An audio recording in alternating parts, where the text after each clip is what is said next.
Nah, di atas ada pertanyaan. Kemarin Yang kemarin ada yang mau ditanyakan? Ada nggak guys? Nggak ada. Belum Oke. guys, insyaallah. Insyaallah. Oke, kita mulai ya. Nah, setelah kita menghitung tulangan utama, itu kita menghitung tulangan sengkang.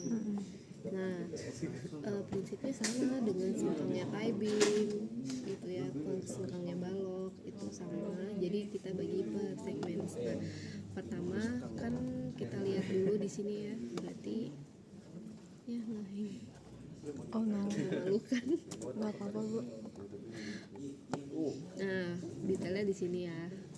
Untuk K5, berarti tetap pakai K5 dengan dimensinya 110 kali 500. Nah, yang A itu kan panjang kolom arah X dikurangi 2 kali selimut beton. Ya kan? Berarti di sini kan panjang kolom arah X itu yang 500 nih. Ya kan? Dikurangi dengan 2 kali selimut beton. Kenapa 2 kali selimut beton? Karena sisi sini dengan sisi yang sini kita harus kurangi kan. Nah, 0,46. Lalu yang B ini adalah kita menghitung radius bengkokan dari si sengkangnya. Yang B itu 1/4 pi kali D. Nah, karena diameternya untuk sengkang kita pakai ketentuan yang 4 ds yang nanti kamu bisa coba buka di yang Taibim ya syaratnya. Berarti 1/4 kali pi kali 4 kali 0,08 itu adalah si sengkang, diameter sengkang. Yang B, kemudian yang C itu adalah kita tadi sini sudah pakai 500, berarti yang C kita pakai yang 110 ya kan. Panjang kolom arah Y dikurangi dengan 2 kali selimut beton, berarti sisi atas dengan sisi bawah 0,07. Yang D itu kalau saya zoom di sini. Nah, ini kan yang D ini gambarnya seperti ini visualisasinya, berarti 3/8 kali pi kali D. Sama kalau untuk sengkang berarti kita pakai D, diameternya itu pakai 4 kali ds diameter sengkang. Totalnya adalah 0,38 meter. Nah, lalu karena D ini kan dari sini sampai sini ya. Iya bu. Nah, yang E ini kan berarti kita belum hitung. Berarti yang E ini panjang kaitnya standar minimum aja 5 cm. Pakainya berarti 0,05 meter. Yang X-nya kita harus hitung setengah D plus D, berarti setengah kali 4D kali si diameternya. Misalnya 0,024. Nah, maka total panjangnya adalah 2A ini yang atas dengan yang bawah, 3B 1, 2 dan 3, 2C itu 1 dan 2, 2D ini. Nah, ini kan kalau di gambar cuma 1 nih, tapi sebenarnya kalau di lapangan itu kita ada 2 tekukan nih, ada 2 seperti ini karena dari si yang A kita tekuk sini, dari yang C kita juga tekuk sini gitu ya. Nanti coba lihat di lapangan. 2C dan 2D, kemudian 2E itu karena 2 kait nih, ya kan? 2E min 8X, min 8X sebagai koreksi nih. Kan si C ini kan udah dari sini sampai sini. Terus B juga kita hitungnya dari sini sampai sini. Nah, redundant kan? Iya. Nah, makanya kita harus buang nih dengan si X-nya. Gitu. Nah, maka totalnya adalah 1,19 meter. Di sini ada yang bingung? Belum ya? Nah, kemudian setelah kita tahu panjang satu sengkang, maka kita mau jumlah sengkangnya. Nah, karena kita ini gambarnya di K5 masih di lantai 1 ya, di lantai. Nah, secara gambar posisinya di sini lah. Nah, gitu ya. Di lantai 1 berarti kita lihat di sini untuk jarak bersihnya 3,4 ditambah 0,5. Nah, kan di lantai 2-nya 3,4. Lantai 1-nya min 0,05 ya. Nah, kemudian jarak dikurangi dengan tinggi balok. Nah, karena hitungannya sampai sini aja nih harus dikurangin. Berarti 3,4 plus 0,5 min 0,03. Nah, kenapa Bu katanya besi kok yang menang tetap masuk sampai balok? Iya benar, tapi perhitungan nanti masuk ke baloknya itu masuk ke penjangkaran yang di tulang pertama kan. ini sampai sini. Nah kemudian HO, kemudian kita hitung nih, ini P1 area tumpuan, P2 area lapangan, P1 area tumpuan. P1 itu 1/6, P2 2/3, P1 1/6. Ini sama 1/6 tambah 2/3 tambah 1/6 totalnya sama dengan 1. 1/4 setengah, 1/4 juga totalnya sama dengan 1. Jadi sebagai kalau menghitung volume kita ikutin dengan perhitungan yang sudah dilakukan oleh konsultan ya. Berarti P1 3,15 dibagi dengan 6 adalah 0,525 meter. 2HO per 3 itu adalah 2 kali 3,15 karena 2/3 itu adalah 2,1 meter. Lalu jumlah P1 itu adalah tinggi tumpuan yang ini dibagi dengan jarak tumpuan. Abaikanlah ini ya. Berarti 0,525 langsung dibagi 0,1. Ini kenapa ada 0,5? Karena kalau digambar nih kita lihat di sini nih. Sangat kecil sekali nih. Ini sudahlah, kamu abaikan aja. Tinggi tumpuan dibagi dengan jarak tumpuan, totalnya adalah 5 buah. Kalau P2 berarti ngikutin tinggi lapangan dan harus ditambah 1. Pada saat perhitungan itu kamu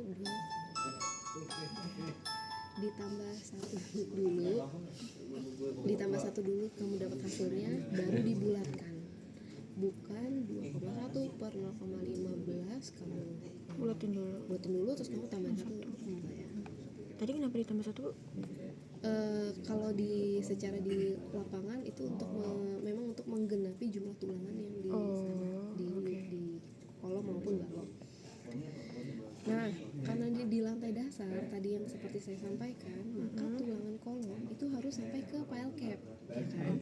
Harus sampaikan. Berarti posisi pile cap di mana? Di paling bawah kan. Kemudian pedestal kolom, baru si kolomnya. Artinya berarti si tulangan kolom itu harus melewati si pedestal kolom hingga sampai ke pile cap, ya kan? Makanya saya menghitung di sini jumlah sengkang pada pedestal kolom. Nah, ini anggaplah tinggi pedestalnya sekian ya. Bisa 0,5 sesuai dengan detail ya. Dibagi dengan si jarak tulangannya. Jarak tulangan sengkang tumpuan. Nah, dapatlah 9 buah. Nah, kemudian sudah sampai pedestal kolom, tadi sampaikan pile cap, kita langsung aja di sini pakai syarat ini ya, minimal banget 3 buah sengkang itu ada di dalam pile cap. Jadi kita langsung aja pakai 3 gitu. Nah, lalu sekarang yang jumlah sengkang balok, kita lihat di sini. Sini kan juga tetap ada kan sengkang kolomnya kan, nggak mungkin langsung ini putus nih langsung di lantai 2 aja kita nggak, itu tetap masuk karena ada yang baik itu menerus maupun yang stop, itu kita harus kasih sampai ke balok. Nah, makanya tinggi balok dikurangi dengan selimut beton dibagi dengan jarak tumpuan, dapatnya 3 buah. Maka secara total pile cap tadi kan minimal nih 3 buah sengkang ya. Terus tumpuan dikali 2 ya, karena kan tumpuan 1 sama tumpuan 2. Jadi 5 kali 2 ditambah ini yang jumlah lapangan, ini yang jumlah pedestal. P3 ini adalah yang di jumlah balok. Nah, jadi secara total adalah 37 buah. Nah, karena sudah dapat totalnya, kita kalikan dengan panjang satu sengkang tadi 1,19 meter kan, dikali dengan beratnya diameter 8 0,395, hasilnya adalah 17,392 kg. Kita belum berhenti sampai situ, karena di detail itu ternyata ada tulangan kain atau tulangan pinggang atau tulangan ikat. Nah, berarti kan kita harus hitung. Artinya di sini setiap sengkang itu pasti ada tulangan ikatnya kan. Nah, berarti artinya tulangan ikatnya itu ada berapa buah? 37 kan? Tadi kan karena ada 37 buah sengkang nih. Di setiap sengkang kan ada tulangan kait kan atau tulangan ikat, berarti tulangan ikat juga berarti ada totalnya 37 ya kan, mengikuti si jumlah sengkang. Oke, sudah dapat buahnya, total jumlahnya. Maka berapa sih panjang kaitnya ini? Nah, sama per segmen ini. Yang A ini adalah lebar kolom dikurangi tebal selimut kali 2 sisi. 2 sisi ya. Tahu 2 sisinya karena apa? Kiri kanan Bu. Ya, jadi kan ya sengkang kan seperti ini ya. Dia kan ngikat juga ini. Jadi ada 2 sisi. Terus ya sudah, terus yang D-nya mengikuti, yang E-nya juga sama, pakai yang minimum ya. Yang X-nya juga sebagai koreksi. Dapatlah A kali 2D plus 2E min 2X sama dengan 0,197. Lalu panjang satu taisnya adalah sekian, jumlah taisnya sekian, maka tinggal dikalikan aja, dikalikan dengan berat jenis besi diameter 8, totalnya adalah 2,879 kg. Begitu ya. Sudah selesai untuk perhitungannya. Jadi tulangan utama sudah, tulangan sengkang sudah, tulangan kait sudah. Berarti kita tinggal totalkan aja berapa sih untuk kolom kira-kira.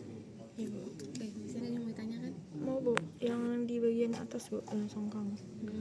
Ini tadi mau Bu, 0,3 nya dari mana Bu? Ini tadi kan tinggi balok. Oh tinggi balok. Tinggi. Ini kalau kita lihat di tulangan utama, nah ini kan tinggi bersihnya itu adalah tinggi kolom dikurangi dengan tinggi balok. Gitu. Semisalnya di sini lantai satunya plus 0 ya, nggak min 0, ya udah berarti tinggi kolomnya 3,4 min 0,3 gitu. Jadi Oke, Bu. kalau kamu mau melihat tingginya itu saya ada kirim gambar ke kamu ya. Iya Bu, ada. Nah ini kamu lihat nih nanti apa namanya elevasi setiap lantainya kira-kira berapa. Oke Bu. Ada lagi? Tadi ada yang mau tanya? Nggak ada ya, coba dikerjakan dulu, nanti kalau bingung kalian